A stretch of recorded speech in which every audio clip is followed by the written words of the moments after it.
MaryB, thank you so much for joining me today. Thanks so much for having me. I'm excited to be here. I'm excited for you to be here. We've sort of linked up on Instagram, and you've got your own podcast, and you talk about spirituality and faith and, being queer and deconstructing.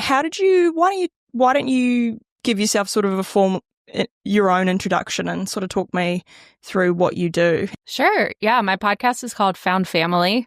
We relaunched and rebranded in April of 2024, so pretty recently.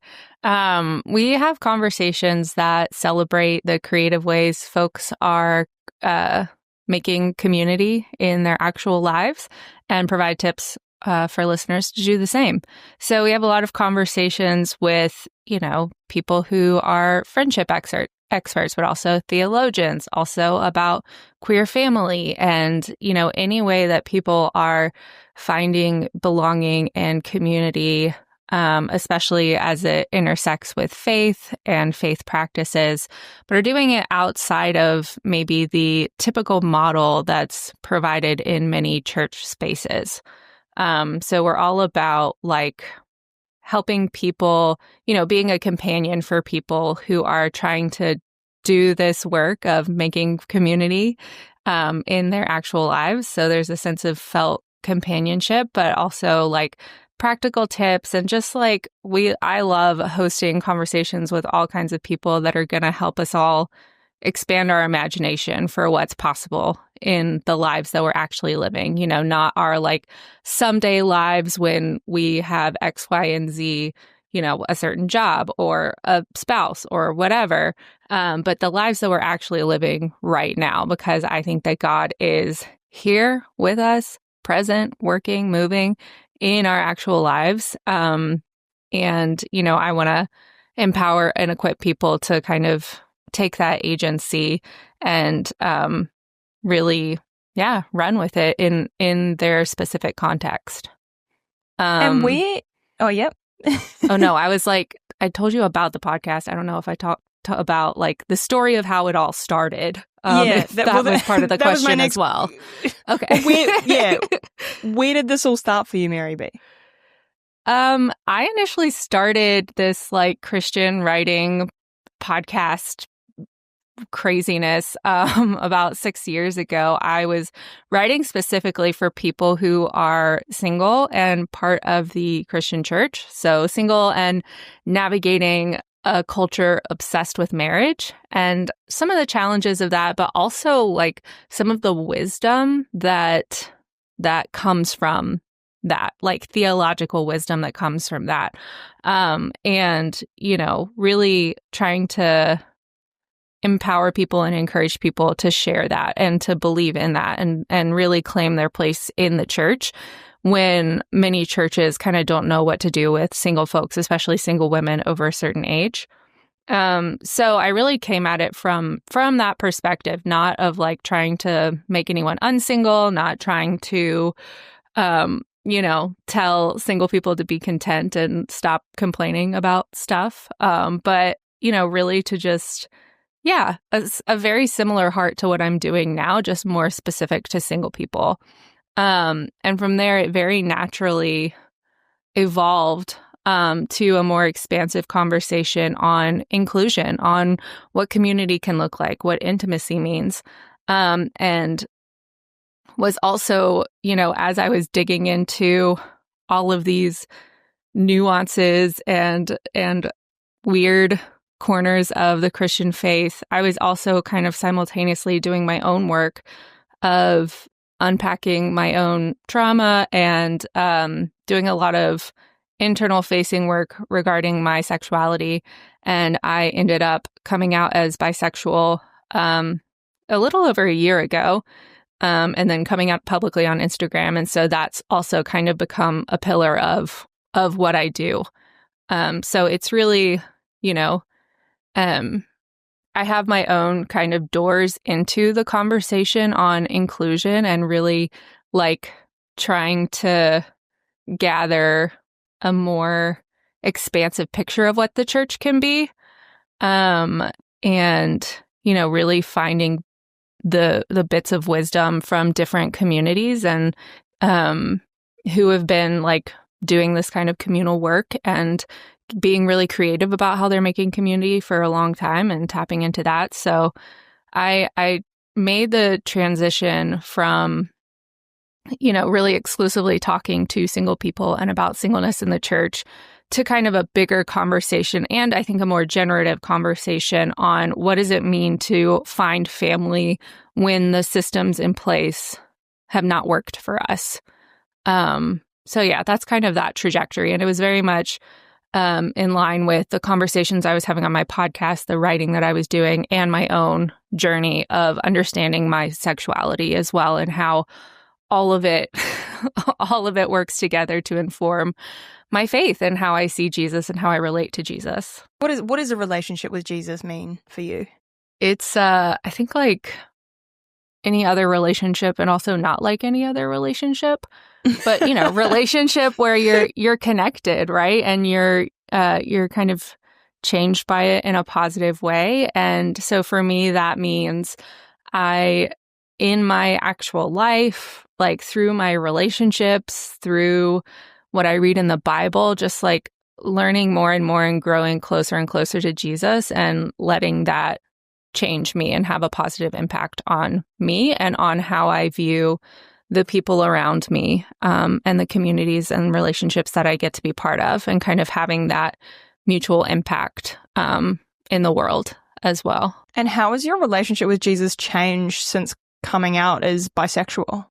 It's changed in that, I don't know, I think I was always like chill with Jesus, I guess. Like, I thought like he was like an okay, even in like some really dark moments of my faith, I've like struggled with depression a few times and all sorts of stuff. But I think through all of that and all of the hard things that I've gone through, Jesus was always kind of the middleman between me and a God who was like really angry and vindictive and manipulative, which was not something that's not how I would have characterized it before going through my deconstruction and coming out journey. But like I felt like God, like Jesus was the only thing standing between me and God and God's wrath or God's, anger, really, and God's disappointment with me. And a lot of that just kind of aligned with how I felt about myself. I didn't have a very high view of myself, or a very accurate view of myself. I really thought that I was like impatient and bad at relationships and a really like a liability to be around. And so it made sense that my view of God, kind of confirmed what I already believed about myself. But through the process of coming out, that actually was a really spiritual process for me and was very much tied in with unlearning a fear and shame-based faith.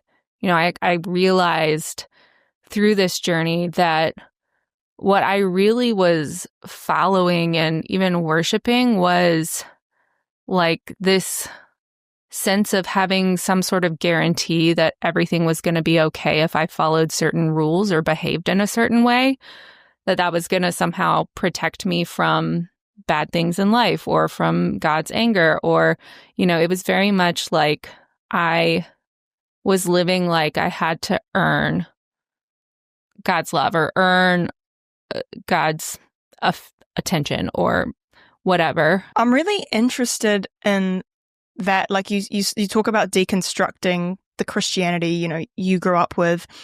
I'm interested in the process of unlearning that. What did you call it? Shame-based faith, or like we have to follow the Bible like a set of instructions, and if we don't do the correct thing, then we're wrong. How did you unlearn that theology and then start to relearn what a relationship with Jesus actually is? Are you able to talk me through that process? Feel free to start wherever. Sure. Let's see if we can talk you through that process. Because it's huge. It's huge, right? Like yeah. It's like I resonate. Like I grew up with this idea of like God is this angry God and he's going to punish me if I have sex or do drugs. And Yeah. it's crazy. I just feel free to start wherever. And if you stutter, that's okay. Because it's a big question, but I'm just so interested in it, you know? Yeah. I mean, I think it is going to be and continue to be a lifelong process of unlearning, because it is pretty deeply ingrained. I mean, I didn't grow up in evangelicalism. I did grow up in the southeastern U.S., which like evangelicalism is very much just in the water. But I, kind of college after college gravitated towards these more high control spaces. And really I think that, I have a tendency to people please. I have a tendency to want to just so deeply want to know what the quote unquote right thing is, the right way to be, the right way to live and all of that so that I can conform myself to that versus, I don't know, letting myself be a person. And a lot of that shame was also, wrapped up in being so closeted to myself as a queer person. There was just so much of myself that I was terrified to look at and terrified to be honest about. And just really terrified of what felt like too much for any person or God to handle. And yeah, a lot changed for me when I moved to New York. There was a lot that was already kind of shifting in me just because, I was right before I moved to New York, I was at this church that was low-key pretty culty. But it was super conservative, super evangelical. And, the pastor would be on stage saying stuff like, I don't agree with anything about feminism except that men are the problem. And I was only in that church for a couple of years. I didn't have a relationship with him or, have the space to go up and be like, do you not think I should be able to vote? Where does this line of the evils of feminism, where is that drawn for you? But, stuff like that where there was just, he was very insistent on if you were baptized as a child or an infant, that doesn't count. You have to be baptized as an adult, and just framed it in a way that very much felt delegitimizing. But I think that was one of the first times where I stayed in that environment, but I kind of started to question. I was I don't actually think that's true. I think you can be a Christian and a feminist because I am. I think that I don't think that you get to determine whether my baptism was legitimate or not. I don't think that's on you, my guy. So questions like that, and, I was part of a music program. And so I was having these really positive interactions with queer people. That was very much contrasting with what, the general vibe was about homosexuality in that church and in other environments that I was part of, which was, you can't be gay and a Christian. Whereas I was having these actual experiences with people who loved me so well and were so kind and generous with me. So I think that's kind of where it started. And then I moved to New York, which was night and day. I'm the quintessential small town farm girl who moved to the big city. That's my story. But I moved here and I ended up at a church that was also pretty conservative. But I had a really positive community there in a lot of ways. That supported, when I moved, obviously, it was such a different environment. And a lot got stirred up in the move where I all of a sudden wasn't in this environment where I could assume the people walking down the street went to church on Sunday, because that was just such a part of the culture where I was from. And it's not a thing here. there was that kind of, I was no longer in an environment where my faith was just something I could take for granted. I was surrounded by people who did not think like I did, and who did not believe like I did. And so it really empowered me to start asking questions about my faith and to start kind of really trying to figure out, okay, what does this mean for me? What do I believe about this? And I think, part of that was that the church I went to, although it was very conservative in a lot of ways, they were complementarian, so women couldn't be in leadership. They're non-affirming. It was what's called seeker friendly. And so it's a place where they really do want people to come and explore. There is kind of, to me, there was a sense of trying to guide people towards the quote unquote right answer, which was their way of interpreting things. But I do also think there was an earnest desire for having open conversations about big questions of faith. So yeah, it was helpful to be in a place where that was encouraged, even as I was still in an environment where there were these very clear kind of intense boundaries on what a Christian looks like.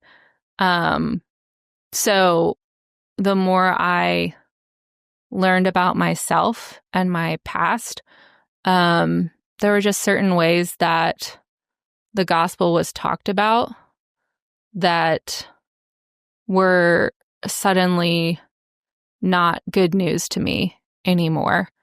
And it was this, there's this idea of total depravity in the church that I went to, which is that, human beings are completely depraved and there's nothing we can do about it. It's only God's work in us that, can save us from hell and from ourselves and from God's wrath. And there was just so much about what was being taught, kind of some of the foundational stuff that was being taught that I was I don't think there's a way for me to do the mental gymnastics anymore that makes this feel like good news to me. And kind of had this, I don't know, dark night of the soul moment maybe, where I got this really clear picture of who I believed God was. And it was, I was at a retreat that my church was putting on, and the pastor was talking about, how our need for grace, how to live out the gospel in our lives, and how our need for grace kind of grows as we become more aware of how sinful we are and how holy God is. And I don't know what it was about the preaching or the moment or whatever, but I just kind of got this flash of a picture of this man yelling at me. And this was God, the man was God, yelling at me, saying how dare you not receive this grace? How dare you,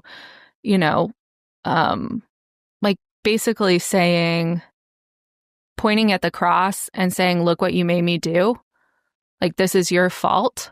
I did this for you. And so you owe me. You owe me your obedience. You owe me your whatever, because I did this for you.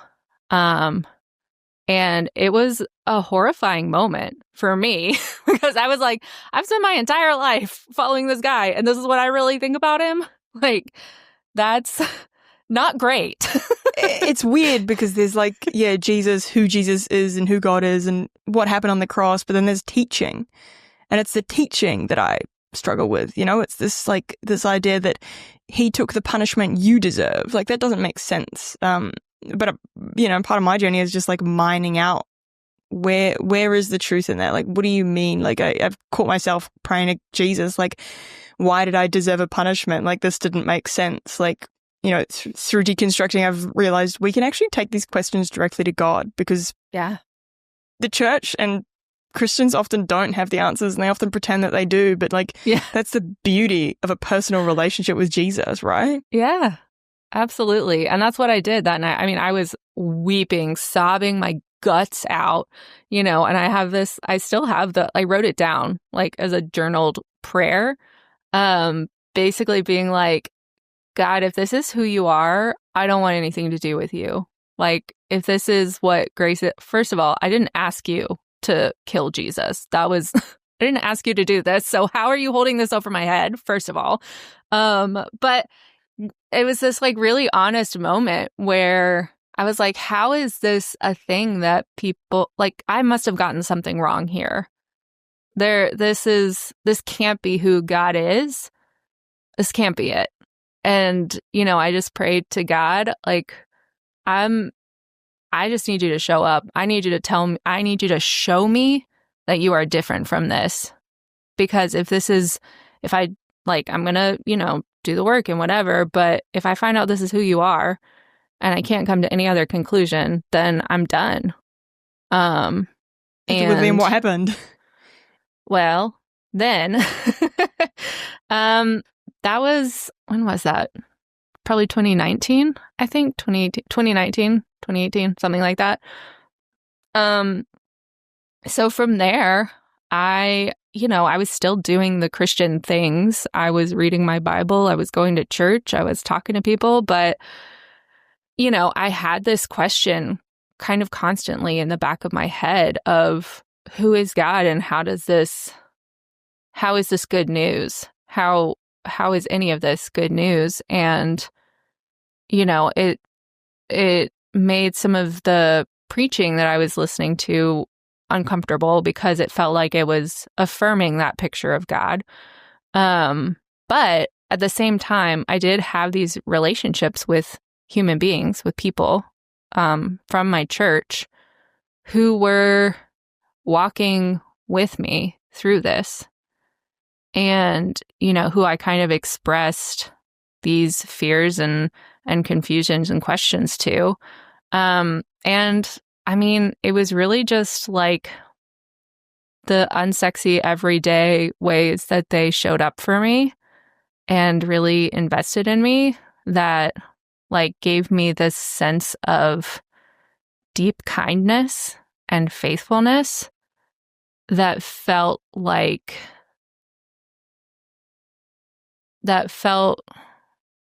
it was a reflection of God providing for me in that time, giving me a different example and a different picture for what love and care could look like through friends and through my community.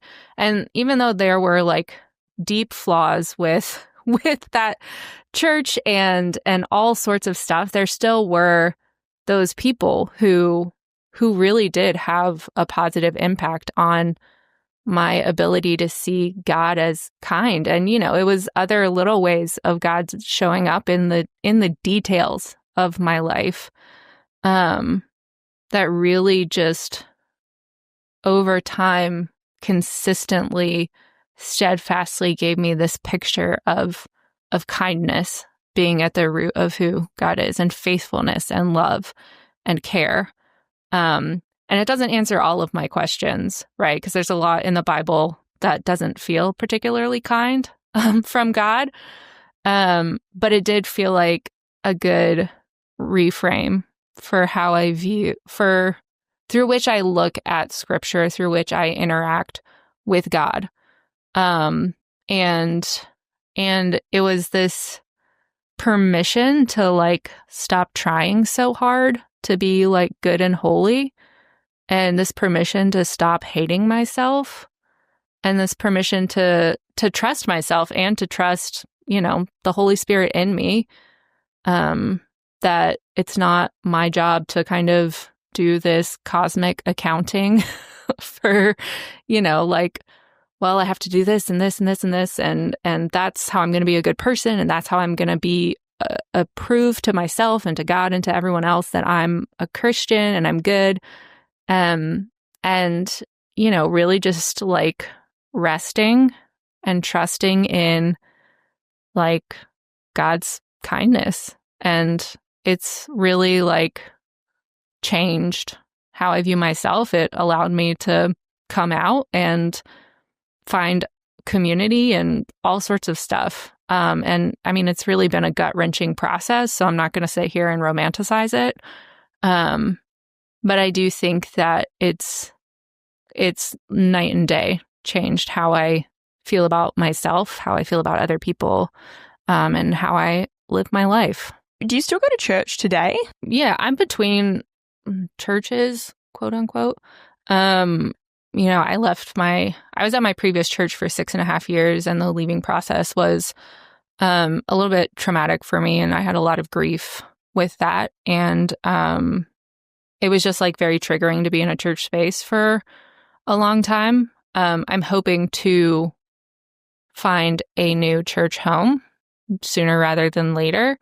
But I'm waiting kind of for the nudge to do it, the like kind of spiritual nudge versus just forcing myself to do it for the sake of doing it. So in the meantime, my church has been a queer Bible study that I've joined and a queer Christian community that I've joined. We meet every Thursday, and, you know, for all intents and purposes, it's a church service kind of. You know, we talk about the Bible, we do some worship, we have fellowship, we eat a meal together, and, you know, we also do social stuff and all of that. So that's kind of been my church and the community that I've been investing in since I left. And it was like just super, I mean, it was like life-saving to have connections with that community even before I decided to leave my previous church. Just to know that there was a place for me to land, that I wasn't going to be like totally alone. It seems like you're really emphasizing the importance of community in sort of the Christian journey. I suppose I'm interested in, you know, what you would say to sort of young gay people who are sort of in the church environment when they're told to suppress their sexuality or they're told that they're wrong. How would you like to see, or how could you, young or just gay people in general, sort of find that sense of community? Even within some like more intense, strict, non-affirming spaces, there probably are some people who are more compassionate and kind than others that you can find. But I would also say that, like, in general, community is something that queer people do very well. It's not perfect, obviously, but you know, there's a rich legacy and history of the queer community, like being there for one another and of chosen family and all sorts of stuff that I think the church could and should be, that I think the queer community does very well. And so I would maybe encourage that person, like, if they're able to, either online or wherever they are, to like maybe start planting some seeds and showing up in queer spaces. And there are also queer Christian spaces. For, they're mainly online, you know, as well. For, yeah, online and in person, depending on where you are, you know, and they're queer Christian spaces that are specifically for folks who are single and celibate. You know, so if that's your conviction or if that's where you want to start, great. And then there's also affirming Christian spaces as well. So it depends on, you know, how young this person is and the you know, if they're relying on their parents for rides or whatever. But I do think that queer people are everywhere. and so it's kind of just knowing what to look for and trusting, I don't know, trusting that internal compass as well of what is like healthy and good. And and what feels like, I don't know, feels of God versus not. Because I think like there was a lot that I attributed to conviction or being of God that was really like my anxiety and my body trying to tell me that I was not safe versus like God being like, you're wrong here. You should feel guilty about this. It was really like my body saying, this is not a space for you, or this is not a relationship for you. So I do think there's like that discernment is something that we build over time, and that wisdom is something we build over time. But that's something that I did want to mention as far as like the individual person's agency and kind of internal wisdom. As they're trying to figure out community and what that looks like for them. Do you feel like there is like a sort of cultural shift happening in the church? Like people are becoming more accepting? Or what are your thoughts on that? I don't know, because I mean I understand we're all in echo chambers, but I feel like there is some sort of weird Christian revival happening where everyone's saying they're Christian, and then there does seem to be some sort of elevation of like accepting gay people in the church, but then there seems to be a backlash to that, like an anti-deconstructionist movement, and I don't know. I mean, Christianity just seems sort of all over the place. I'm interested in what you think of that. It's definitely different to what it was growing up, right? Mm-hmm. We're all, especially since the online world as well. I'm just interested in what your thoughts are on all that. Yeah, I've been in the Christian church for my whole life. I am very new. I'm still a baby queer, as I like to say.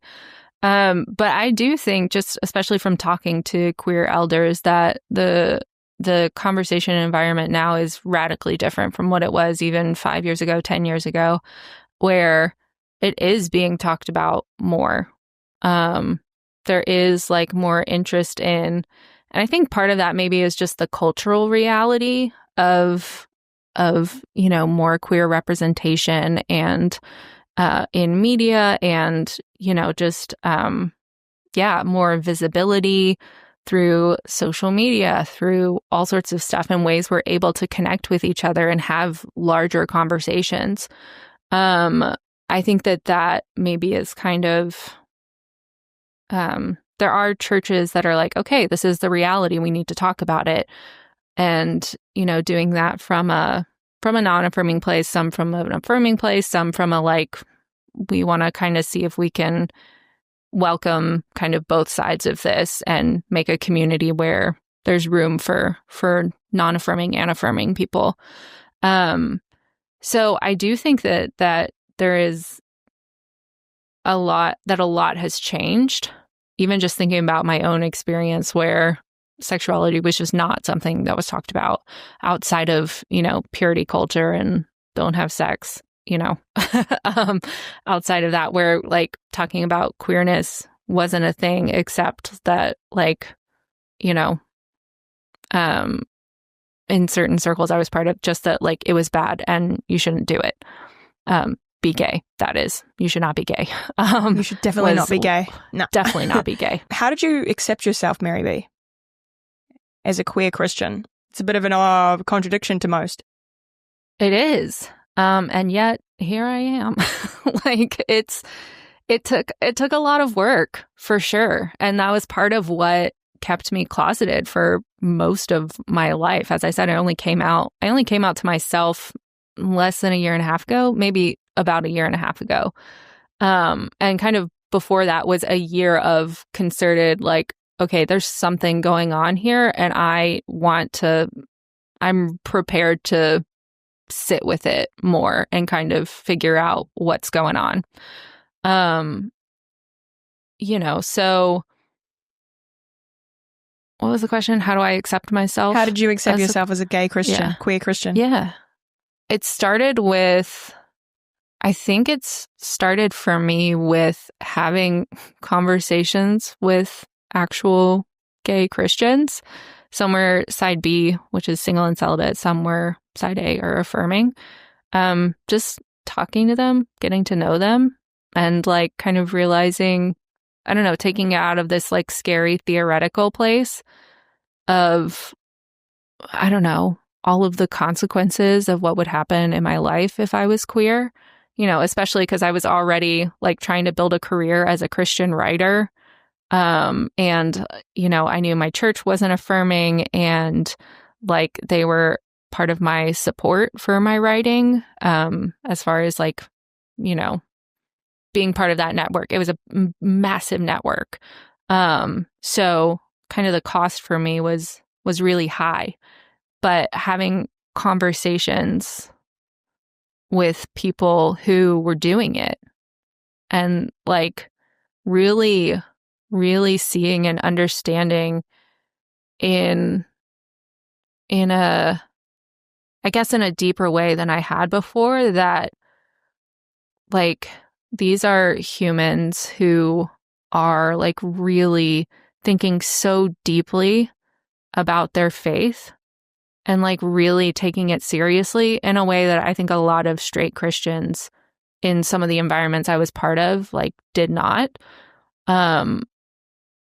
In like doing it with so much grace and kindness and tenderness, and like really seeing their tenderness for themselves, their tenderness for the church, and like also just the brilliance of the thoughts that they were having because of, and the way they were thinking about theology and the way they were thinking about their lives and relationships because of their queerness and how that had alienated them in many Christian communities, that it just felt like such a waste to have all of that wisdom and really beautiful theology of who God is just wiped away and completely like dismissed because of this one thing about them, their queerness. And so for me, like it started with seeing people who were doing it, who were living as queer Christians. And I think the more kind of at ease I got with having conversations, reading books even. I mean, there was a time when I had a really hard time even reading a book about sexuality because I would have like a panic attack or, it was like very slowly over time through talking to friends about what I was feeling and experiencing, talking to people who were living it, who were doing the thing, being queer Christians. And then finally, like coming to a place where I was not so afraid of myself and not so afraid of potentially losing, I don't know, the high regard of certain gatekeepers in the conservative Christian community. But really like getting to a place where I was like, oh, the legitimacy of my faith is not in the hands of these dudes. It's not, and it never was. Like it is an irrevocable reality that is between me and God, and no matter what anybody says, it doesn't change that reality. No human person can delegitimize or remove that reality. It is what it is. I am a Christian. I love God. God loves me. That is an immutable truth that, regardless of what any church environment or whatever says, that is a true thing. And, really reclaiming my agency over my faith, was able to kind of trust myself and trust God enough to be myself with God. And I don't know, now looking back, it's so interesting that I ever thought that those two parts of me were in conflict, because they actually go together really beautifully. And I'm like really grateful for my queerness, because I think it coming out saved my life in a lot of ways and has like made my faith so much richer. That's really beautiful what you just said. I mean, it really seems to me like, I mean, if anything, gay people can have like an advantage. I mean, it's a disadvantage, right? Because we're outcast from the church, but it also propels us forward to dig deeper. 100%. And like, what is this? Who is God? Like, does he love me? Like, and to really deepen your relationship with Jesus, which I think is, I mean, it's my experience too. And I wish that for any, gay person wanting to know God or who's stuck in those church environments. I suppose you've written in the pre-interview, how do you know it's time to leave your church? I suppose I just want to ask you that question. How do you know when it's time to leave church? It's such a nuanced, personal, complex question. And so I think that for me, it got to a point where my body wouldn't let me stay. I was like, I'm sorry, so they're ringing the bell. I'm not sure if you can hear it. It got to a point where I was having like the cognitive dissonance was creating such anxiety and tension in me that I was having like emotional breakdowns after every service. Because, I was just really tired of hearing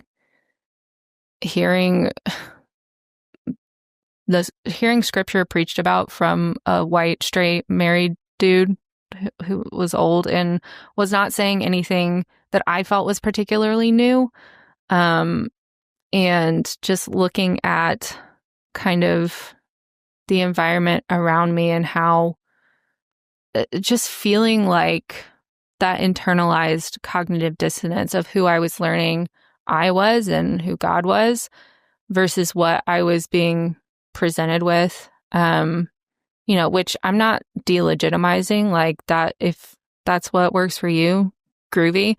But it just got to a point for me where I was like, I can't keep putting myself through this, like through the stress of the emotional stress, the psychological stress, and the spiritual stress of sitting through church services that were just wreaking havoc on me. And it's not like they were saying anything blatantly homophobic or, it's not like any of that was happening. It was just this sense of like, I have changed and this community has not changed with me. And I don't want to be in a place anymore where I feel incentivized to hide parts of myself. And so I think that like, I don't ever want to like tell anyone you absolutely should or you absolutely shouldn't leave any church context. But I do think that it for some people gets to a point where we are actively harming ourselves by staying. It doesn't mean that our time at that church was all bad. It doesn't mean that, like, I don't know, it doesn't have to have any more significant existential weight to it other than, and it doesn't mean that you failed. I think I struggled with that for a while, feeling like guilty that, I couldn't make it work and that I should have done more or I should have found a way to stay and like help change the church. But I think I got to a place where I realized this church doesn't want to change. And it's a little arrogant of me also to like think one person can change this massive institution, this mega church that has every incentive to stay the same. And it's not reasonable to put that responsibility onto me, onto myself, because ultimately, right, that's God's job. Like, I can't change how a human being feels or thinks or acts. And so I can have a positive impact on the place where I am. But if I'm being hamstrung at every corner because I'm a woman or because I'm queer, then like, what is my capacity to actually do anything? So yeah, I think that it's a hard decision and it is a very unique kind of grief that I wasn't expecting. But But I think that when it kind of got to be too much, and also I knew, like, I had support systems outside of that church.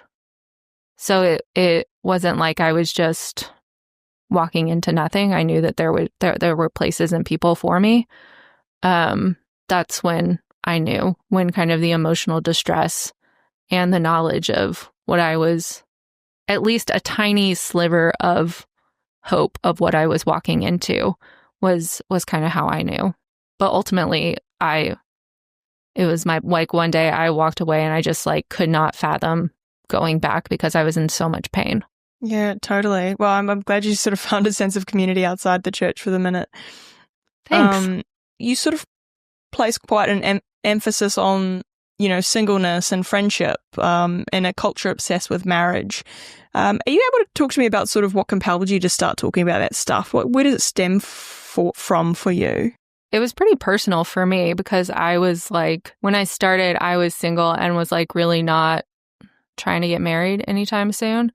And also New York, like being in New York, like so many people are not married. So it's just much more normalized here. And that kind of showed me maybe an alternative to how to relate to other people versus just kind of thinking this one relationship is the ultimate thing and the ultimate relational vessel that we should all aspire to and is kind of essential. So I think I was just really intrigued by, I really, as I said at that time, did not think very highly of myself and did not think that I was particularly good at relationships. And I think that because of that, I thought that marriage just wasn't on the table for me, because I was too, broken, whatever you want to insert, whatever adjective you want to there. But yeah, I think that it came from a place of curiosity of what's the alternative. And in some ways, it came from a very like healthy place of curiosity, but there also other ways it came from a place of I am not worthy or capable of this thing, which is like totally wrapped up in also my, being closeted at the time and internalized homophobia and just purity culture and all sorts of stuff. And yeah, so I was like, okay, what's the alternative here? I think that we've put too much weight on this relationship, this like insular nuclear family unit, than I think is good for it or good for anybody. And so like, what's the alternative here? And what does that mean for the church? What does that mean for my faith? What does it mean for my theology that Jesus walked around this world not married and childless, and like, what are some of what's the like history and like cultural values and narratives that are perpetuating this really weird idea that like single people aren't as legit Christians as married people, right? What is going on there that makes this the reality? And why have we normalized some of the really weird things that people say to single people? And, why is there such a reticence to put single people up front or put single people in charge? And so it kind of just, from that initial place of curiosity, opened up this whole rabbit hole of like that kind of, I don't know, ultimately led me to a place of like, what is the church even for? What are we doing here? If we're like saying that, marriage is the ultimate way to be like Jesus, like to become like Jesus, when like, why is that a thing that we're like, if that's like, we're saying that Jesus is the most important thing and blah, blah, blah, but kind of how we're living and what we're putting up front is that marriage is the most important thing. And so where is the dissonance? Like, why is there such a discrepancy between what is being said and the felt cultural reality that I am living? Wow, that's really powerful. I just on that, do you have any idea, like, what was it important that Jesus was single, or like how that relates to today? Yeah, Jesus was single. Like, I always I'm fascinated by that. Like, he, or was it there just no account of his partner or whatever, you know? Right. I mean, that's totally possible. Yeah. That is completely possible. But, if we kind of are going off of this assumption that no partner was mentioned and so Jesus didn't have one, which, is an assumption, but it's the kind of a widely accepted one. But I think that, it points to some really interesting, I think that it gives new weight to some of the ways that Jesus talked about family in Scripture, where he says some stuff that's pretty subversive to like the supremacy of the nuclear family unit. Granted, they were like in a very different cultural reality than we are, but I think that throughout a lot of Scripture, there's particular attention given to folks who are kind of outside of that and who are particularly vulnerable because of that. The widows and the barren and eunuchs and all sorts of people. But Jesus like hung out with like 12 friends and had like really close relationships with 3 of them. And he like parts of the Bible, where is it? Hebrews? I don't know. Hebrews says that, he like experienced every temptation that we did, and he had the full human experience. And so I don't think that means that I think that means he had like a sexuality and probably a sex drive and all sorts of stuff. But that like he was able to kind of cultivate such intimacy and sense of family with his friends, that he calls us friends even, right? He says, I've not called you servants, I've called you friends, because the servant doesn't know what the master's doing. And there's passages where he's like, when he's on the cross, he gives his mother over to the care of one of his disciples and says, this is your mother now, this is your son now. And even this like idea of being born again, being born again into a spiritual family, it gives us this picture and this story of relationships that don't have to be about blood or legal connection, that there's like a deeper reality that's connecting us. And that's really good news for people who are outside of, or who are kept out of that, biological or legal structure, or people who have really traumatic family experiences, people who've had to like cut off their family, and, or people who, for whatever reason, don't get married or can't have kids or don't have kids. It gives us this much more expansive picture of how we connect to each other. And I think that friendship, and Jesus's friendship, is a unique reflection of that, because friendship is voluntary. There's a very, it's not like I'm obligated to my friends as far as culturally, understandings of friendships. I'm not obligated to my friends the same way I am to my family of origin or to a spouse who I like am legally connected to. There's a sense of the voluntary nature of it that I think is its own signpost to and reflection of how Jesus voluntarily came down to earth to be among us. He chose that and chose to be among us. And, like could have chosen to do whatever at any point, but really chose that solidarity and chose to die and to be risen again so that we could have this reality of new life and rebirth into new life with Jesus, that was all 100% voluntary. And I think that the solidarity that we experience in friendship is a unique picture of that.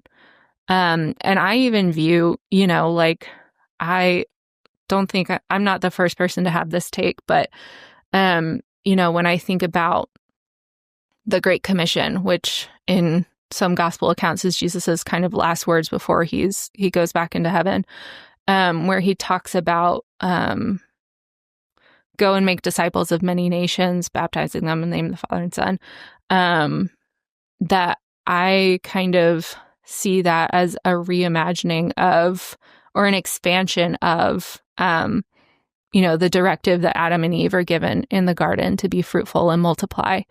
And I think that there is kind of a storyline in Scripture that includes Jesus's model of being fruitful and multiplying, right? He didn't have kids, but we have a whole church because of him, a whole freaking millions, billions, whatever of people, church because of him. And so I think that that's like just such a unique, like particularly good news for the reality of life that we're living versus, maybe some idealized family unit, but that Jesus like gave us this alternate model and this alternate way of relating to each other and this kind of,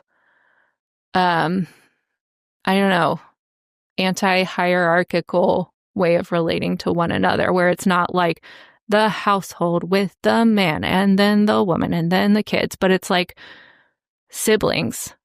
We're all siblings and co-heirs with Christ, and even for friendship, like I put that just as important as romantic partners for me as well. Like, but I never wanted that to feed into the narrative of like friendship's really important, that sort of anti-gay church narrative.